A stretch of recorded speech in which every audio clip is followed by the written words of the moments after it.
দেশের ইতিহাসে অনন্য এক নজির সৃষ্টি করলেন প্রধান বিচারপতি ওবায়দুল হাসান। পৌষের শেষ বিকেলে শীতের মৌসুমে প্রধান বিচারপতির বাসভবন প্রাঙ্গণে সাবেক বিচারপতিদের এই আয়োজন বৃক্ষরোপণের জন্য। বৃক্ষপ্রেমী বিচারপতি ওবায়দুল হাসান সহ অন্যান্য বিচারপতিরা রোপণ করেন জাতীয় বৃক্ষ আমের একটি করে চারা। বৃক্ষরোপণ শেষে দোয়া ও মোনাজাত করা হয়।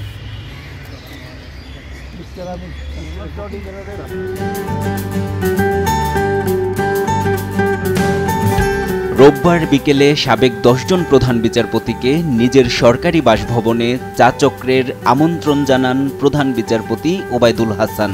চা চক্রে যোগ দেন সাবেক প্রধান বিচারপতি এটিএম আফজাল, কেএম হাসান, সৈয়দ জে.আর. মুদাসসির হোসেন, মোহাম্মদ রুহুল আমিন, মোহাম্মদ তফাজ্জল ইসলাম, মোহাম্মদ ফজলুল করিম, এবিএম খায়রুল হক, মোহাম্মদ মুজাম্মেল হোসেন, সৈয়দ মাহমুদ হোসেন ও হাসান ফয়েজ সিদ্দিকী। বিচারপতি ওবায়দুল হাসান 1959 সালের 11 জানুয়ারি নেত্রকোনার মোহনগঞ্জে জন্মগ্রহণ করেন।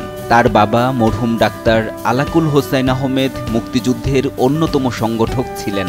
12 সেপ্টেম্বর আপিল বিভাগের বিচারপতি ওবায়দুল হাসানকে বাংলাদেশের 24তম প্রধান বিচারপতি নিয়োগ দেন রাষ্ট্রপতি। সুজলা সুফলা শস্য শ্যামলা বাংলার মাটি বড় বেশি উর্বর।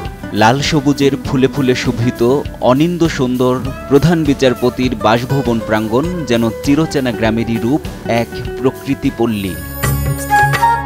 প্রধানমন্ত্রী শেখ হাসিনা একটি কথা প্রায়ই বলেন, 1 ইঞ্চি জমিও অনাবাদি রাখা যাবে না। আঙিনা জুড়ে এ যেন তারই প্রতিফলন। শীতকালীন মৌসুমি সবজি, টমেটো, বাঁধাকপি, ফুলকপি, মাচাই লাউয়ের ডগা, মাটিতে রোপিত পেঁয়াজ চারা, সিম, মূলাসহ বাহারি সবজি শোভিত এ নন্দন কানন।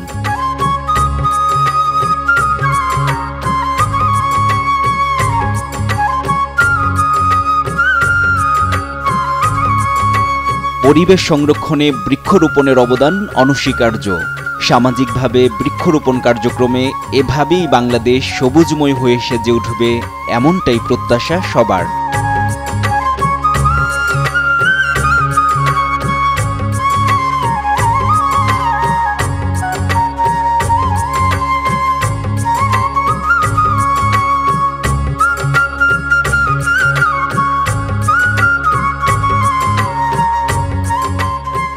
NI নাহিদ, দেশ টিভি, ঢাকা।